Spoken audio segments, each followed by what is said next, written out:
Saul Alinsky. His book, Rules for Radical, I believe it's the first rule, is to accuse your opponent of what you yourself are doing. And my mind has been blown when I look at how the Democrats, how they accuse President Trump of what they themselves are doing. For example, they tried to impeach him on Ukraine. But who was having the corrupt dealings in Ukraine? That was Biden and his son Hunter. For example, when it comes to Russia, it was Hillary Clinton and her campaign who were trying to pin this Russian collusion on the Trump campaign.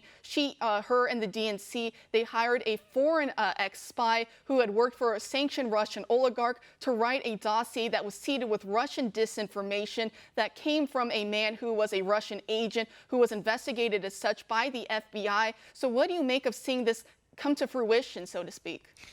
Well, I think all of this represents the extreme chutzpah of the left. They feel that they are immune. They can do this sort of thing because they don't think that they will, not that they won't get caught, but that if they get caught, it's not going to matter.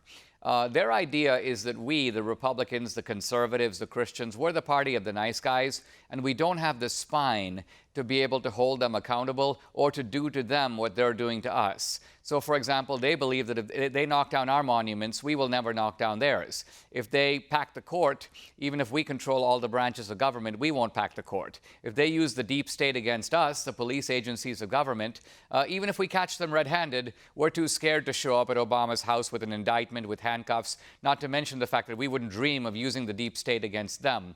So this fact allows them to prey upon our goodwill and our innocence and take advantage of it because they feel that they will never be held accountable.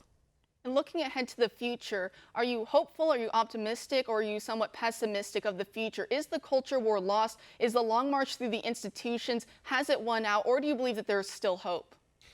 No, there is hope, but we should still take stock of the situation as it is. Even if Trump wins, and I think he will, nevertheless, the left will continue to control and dominate the culture.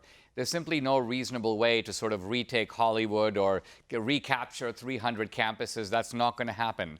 So the future ultimately, I think, is in us meaning conservatives, being able to create our own cultural institutions, our own educational institutions, our own media, our own entertainment. And this is a way ultimately to make an end run around liberal culture as an alternative to being forced to live in it.